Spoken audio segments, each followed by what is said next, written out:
اذن خدا، به اذن خدا، به اذن خدا، به اذن خدا، به اذن خدا، به نام خداوند، به نام خداوند، به نام خداوند، به نام خداوند، به نام خداوند به تو فرمان میدم، به نام خدا به تو فرمان میدم، به نام خدا به تو فرمان میدم،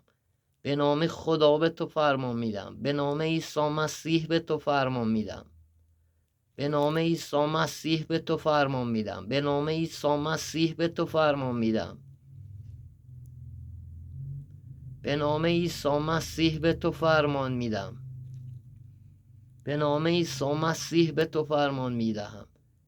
به نام عیسی مسیح به تو فرمان میدم، به نام خداوند به تو فرمان میدم.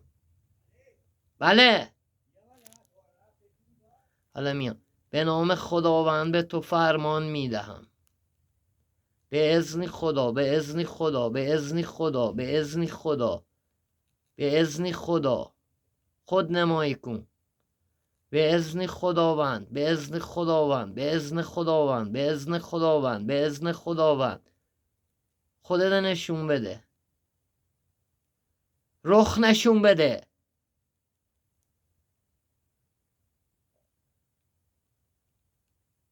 واضح‌تر، واضح‌تر.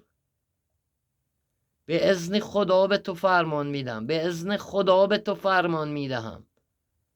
به اذن خدا به تو فرمان میدهم، به حق سلیمان نبی به تو فرمان میدهم.